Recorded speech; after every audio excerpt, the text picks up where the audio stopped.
Hi, Jennifer. How's your day going so far? It's going very well. We're actually having unseasonably warm weather here in North Carolina, and so it's sunshiny and very, very warm and nice. So it's going well. Nice.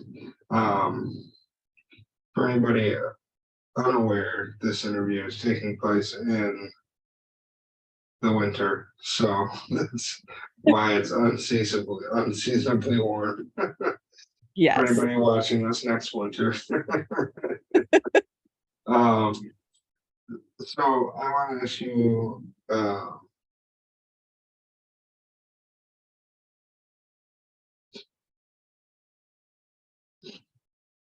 I was going to ask if you built a snowman and if it melted.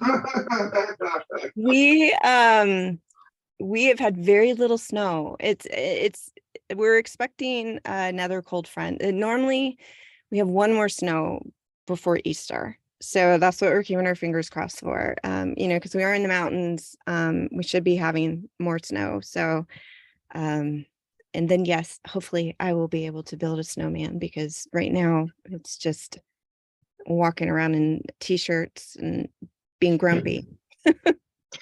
That's crazy to me. Like we haven't really gotten a whole lot of snow in this part of Ohio, but in Arizona, where I moved back from, they have to scrape their cars off every morning, and there's snow everywhere there, which they usually don't get snow. Yeah, But you know, it's pretty messed up. yeah, global warming's crazy. Mhm. So let's talk about you for Women's History Month. It's not Weather History Month.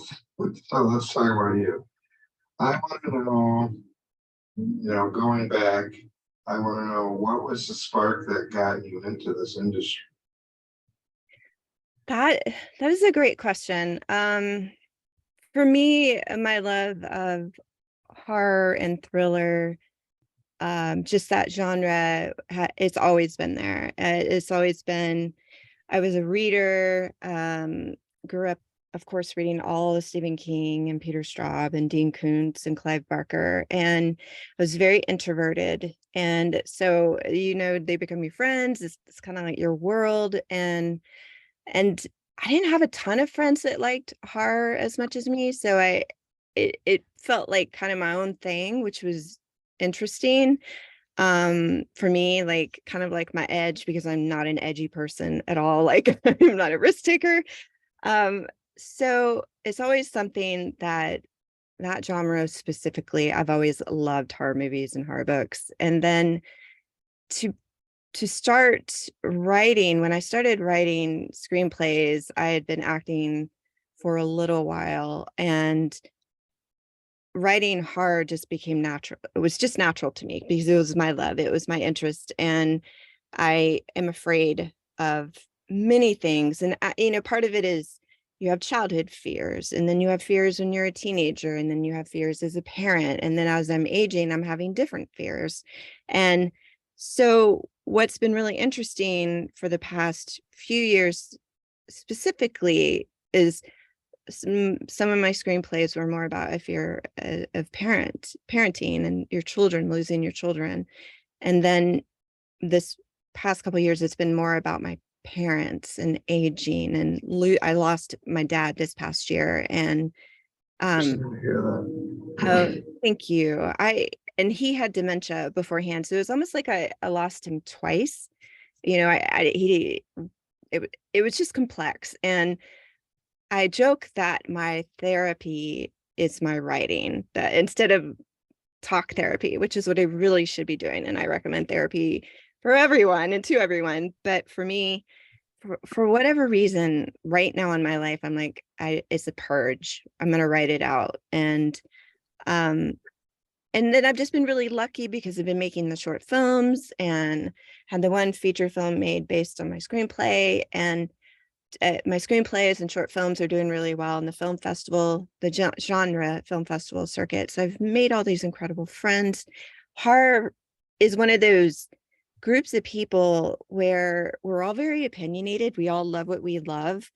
And we can be like we can be very precise with what we love and what we don't love, but we're very supportive. I think I could, do you feel that way about specifically, do you know, in terms of the horror genre people you've met, do you feel that way about them?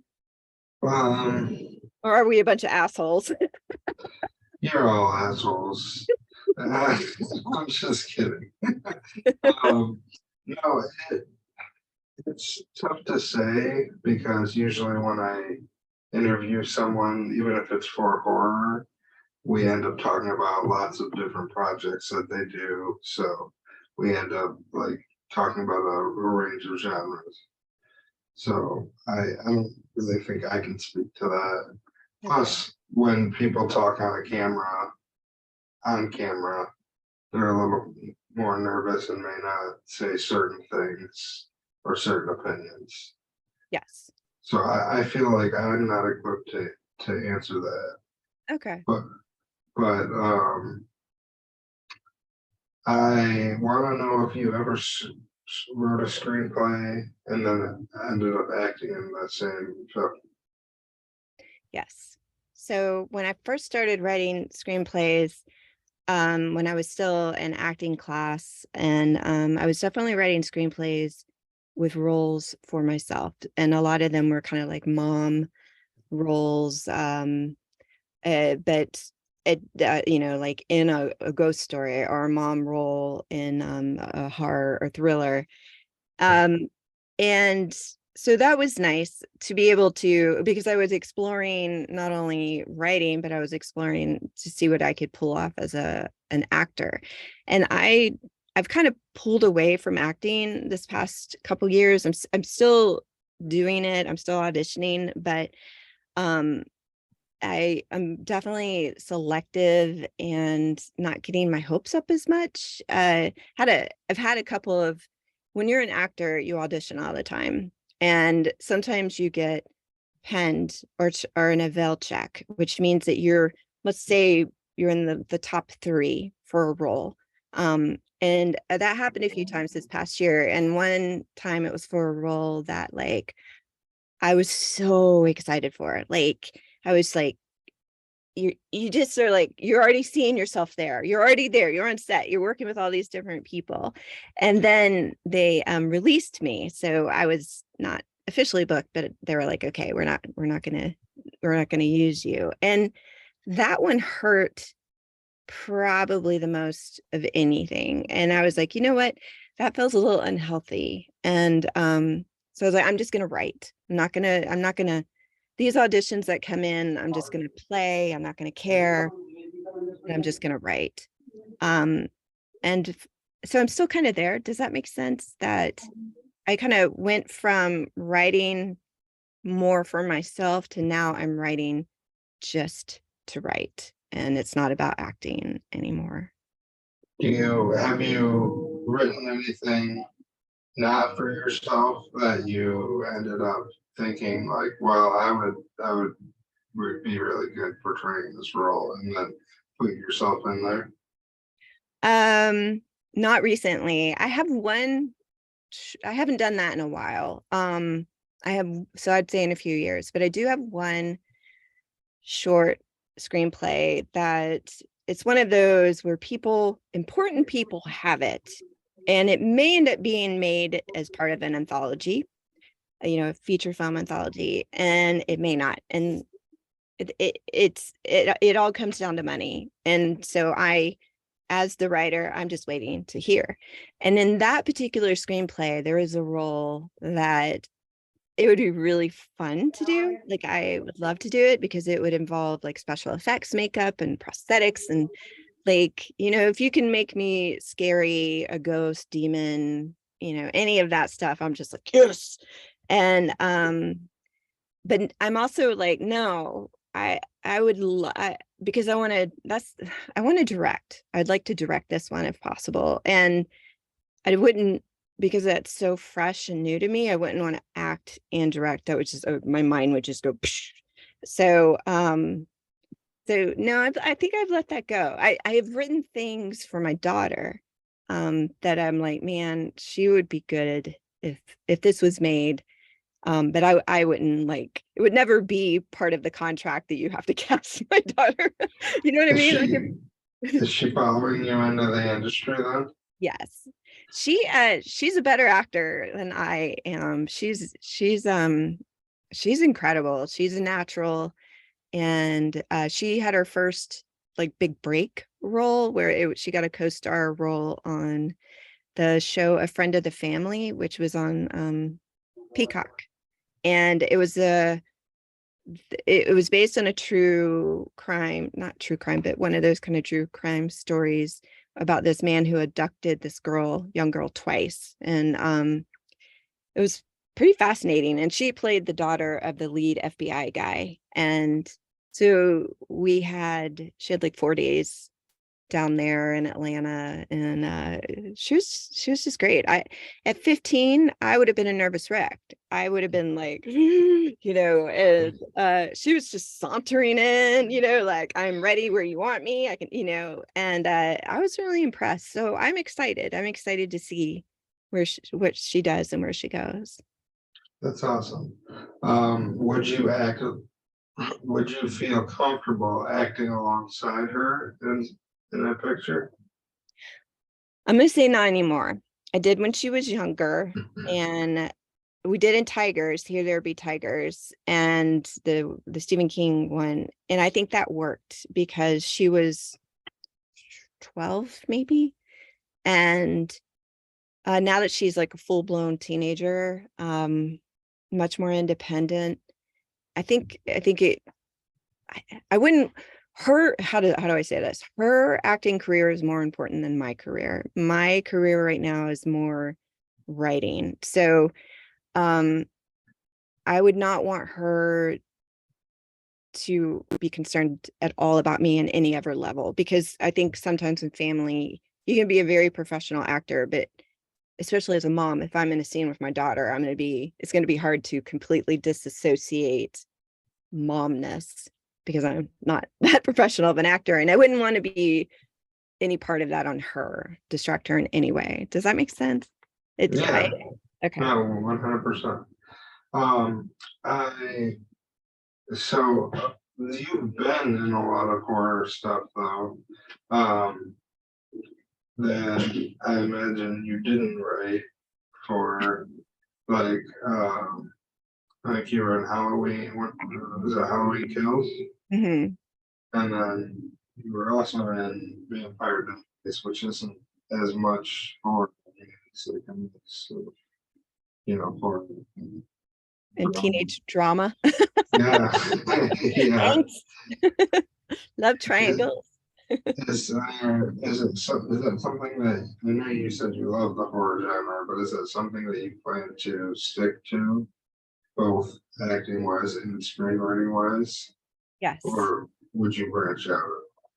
So that I have I could write a thriller. I've written a couple thrillers where they're not really hard. They're more like Stalker or Daughter in Peril. And then I have a I saw that yawn. I'm sorry, it's my Yeah, brain. It's the brain. I yawn all the time. I'm teasing you. I am. I have a Hallmark movie that like 80% of me is like, I can't write a Hallmark screenplay, a Christmas Hallmark screenplay. And the other part of me is like, but what if I did? Like, what if I really could? And so my natural instinct is horror comedy. Like, I love horror comedy. And but I could see branching into more like, I guess, Lifetime-esque thrillers, and maybe just trying to do just a kind of a fun non-threat level. I don't think that's not the right word, but everything I've written except for 2 thrillers have been straight up horror or horror comedy. That's what's in here for sure. So you want to direct? Do you want to screenwrite what project you end up directing, or would you rather separate yourself from it? I would like to separate myself. My that the one short screenplay that could be part of that feature anthology film that we're kind of waiting to hear about, all the writers, the short screenplay writers, I want to direct. Right now, I only want to direct that one. These other spec screenplays that I've written that I'm kind of waiting to hear, like I have, what I need to do is I need to focus, and I need to write query letters, and I need to try to get a literary manager in it, because what the goal would be is write these screenplays and sell them. And then no, I'm not acting, and no, I'm not directing. And then there could be enough to build enough of a name that then I could write a screenplay and be like, okay, now I've proven myself, so can I have a little money and I can direct and do my own feature film based on a screenplay here in, North Carolina or Georgia, wherever it would need to be. And I did just write a short film. It was my first time directing it, and it's a 6-minute or it's a 7-minute short film. It's more of a ghost story, and I'm starting to submit it to different film festivals.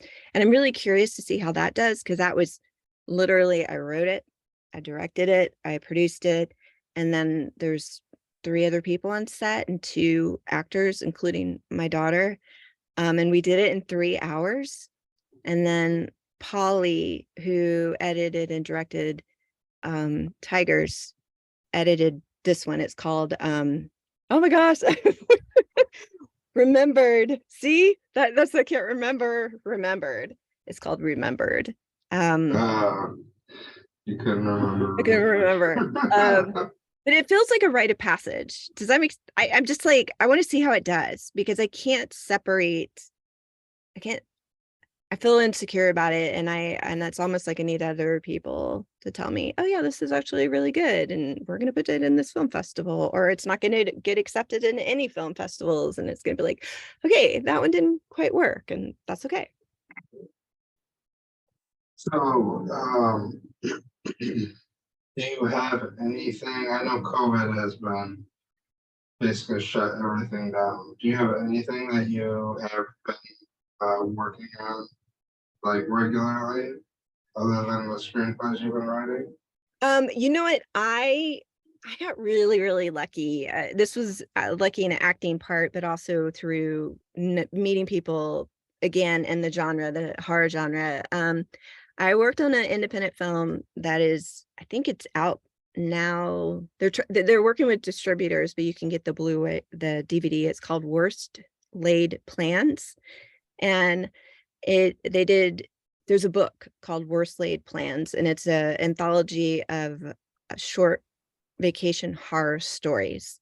And so they picked 3 short stories and they made this movie. So it's 3 short films. And I worked with director John Hale, Hale. I'm Hale, not Hill. And our short film was set in a cave, and it had a monster in it. And it was this incredible set or prop designer named Cody Ruch, Ruch, made this incredible, massive monster. And the cave that we worked in was in West Virginia. And it's literally a cave you can go visit, but we would start filming when it closed. So we were filming at like 6 p.m. to like 2 a.m. and you had to walk down into the cave, and we're carrying, it was an independent crew, so we're carrying all the equipment, and it was cold down there. A lot more than 3 hours, I imagine. Yes. Oh my gosh. It was 3.5, 4 days being there. And but I'm really excited when I saw how it turned out.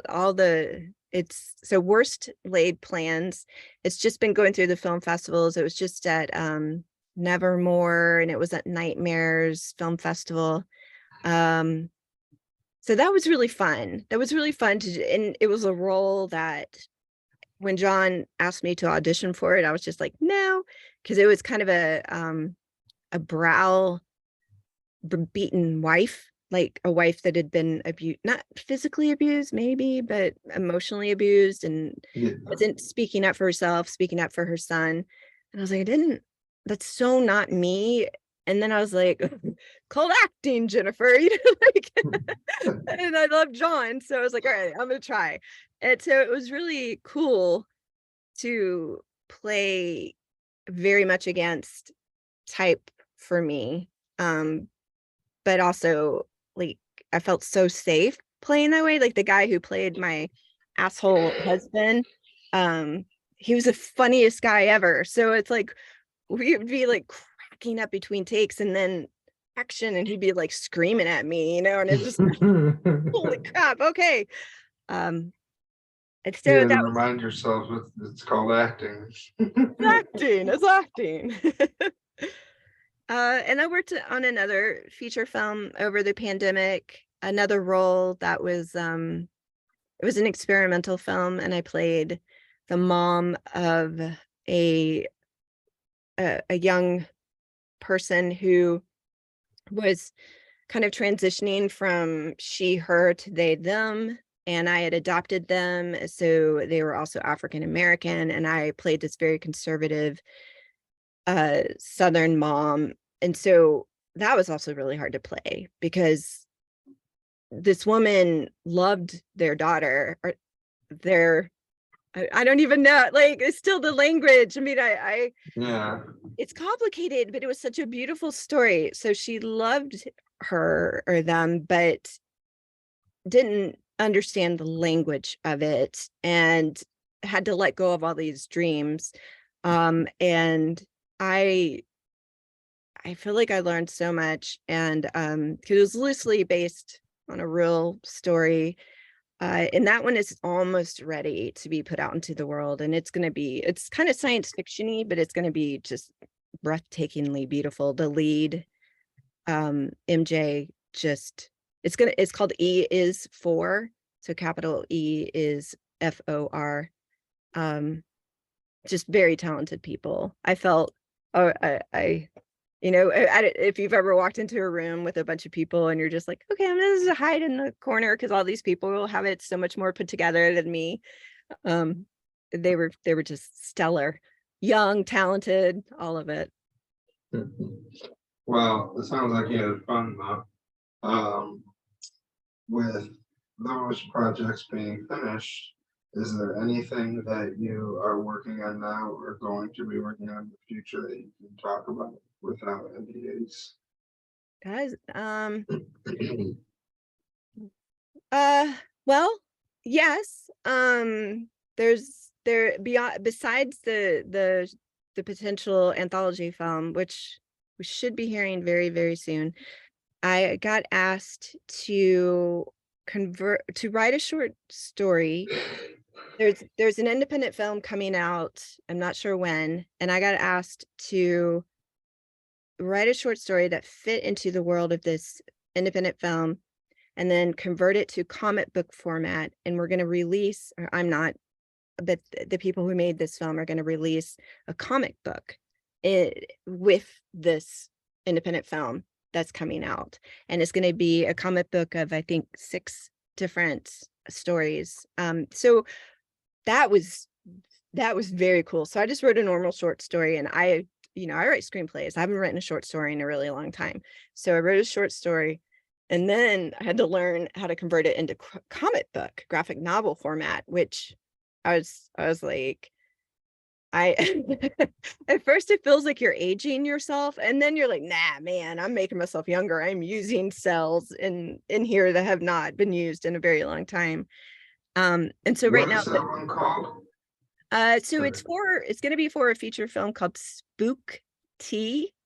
So spook the word and then T, and it's on Instagram. They have a page on Instagram. I haven't seen the film. I don't know anything about it, but the guy who directed it, he has made 2 of the most impressive short films like that I have seen. One of them was Lethalogica. His name's Tony Reams. He's an Atlanta dude, but he's nothing wrong with Atlanta people. They're good people, but that came out wrong. He's an Atlanta dude. But he's super, super talented. So I'm excited for the film, and I was very honored to be asked to write something, to be part of this comic book. So That's cool. Mhm. So is the comic based on what the movie is going to be? The Yes. future? Okay. Yeah. All right. Cool. Yeah. Yeah. And I think like I think I could talk about it. Like if I sign an NDA, I'm like, oh shit. And yeah, no, it's all good. I'm sure. Okay. Awesome. Well, is there any franchise that you would like to be a part of, whether it be from your childhood or just something from that you're into right now? You know what? Because I got to be part of the reboot of the Halloween series, the trilogy that David Gordon Green did. He's doing The Exorcist right now, and oh my God, I've only gotten. I think I got one audition this past year, and I know that I don't know where they're filming the second two, but I know it is going to be a trilogy. Am I right about that? That he's doing another trilogy of The Exorcist? I don't know. I'm Yeah. not positive. Do not quote me on this, people, but I'm pretty sure that their company is doing the same thing they did with Halloween, where it's going to be a 3-parter. So man, I would really love to be able to work on that. Or so it's kind of like, you know how they're taking all the classics and they're rebooting them and like they just did the Hellraiser movie. Bruckner, who's super talented, he just did the new Hellraiser, and I think there's going to be a new Hellraiser TV series. So any of those, anything Evil Deadish, but right now I would say The Exorcist. Just I mean, I would do background work. I could just like sit on the ground and act possessed. I just I want a speaking role, but that story, I mean, it's terrifying. It's terrifying on many levels. So You're gonna hate me, but I've never seen the first one, like oh the my original one. gosh. See, that's the problem, because like there's so many possession films. There's so many possession films, and it's so rare to see one that's like unique and different and really, because everything is being compared to The Exorcist. So yeah, you gotta watch it. It's one of those, I think, that even at like your age, when you're used to CGI, like the younger generations are used to different type movies. I still think this one holds up and is scary. So. Yeah, people always tell me that I should watch it. I think part of it might be that, like, for a long time, they performed exorcisms on people with epilepsy because they thought that they were possessed, Yes. and especially because it's in a bed. So I don't know. That's me trying to unravel my subconscious. I can't say for sure if that's what it is, but that No, could be.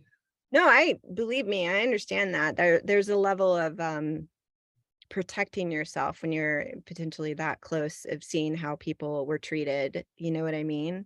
Because it's Yeah, something they were scared of and didn't understand for so many years, but they were treated so horribly. So yeah. yeah. So lastly, is there anything that you didn't get a chance to talk about, whether it be your past, future, or present? Um, the last thing I just it was exciting for me. I wrote so I told you my dad passed away and that he had dementia before that. I started a screenplay when he was still alive, and it was set in a memory care home, a nursing home. And it was kind of my way to process losing him, reimagining him, dealing with losing him through dementia. And I think I was like 30 or 40 pages in when he died. He ended up dying pretty suddenly from a pulmonary embolism from a fall during dementia. So and then I couldn't write. I couldn't because of the grief. I was just frozen and I couldn't write for probably 4 months. And then I got this second wind, and I went back to the screenplay, and I finished it and reworked the beginning, and it's called Biter, Biter, and I submitted it to the Screencraft horror screenplay competition. And, it's a very personal screenplay, but of course I made it like cosmic horror. So it's like I call it like it's the three things. It's a little bit of uh the mist and society and no, I can't remember. Oh, Cocoon. It's Cocoon. Do you know Cocoon?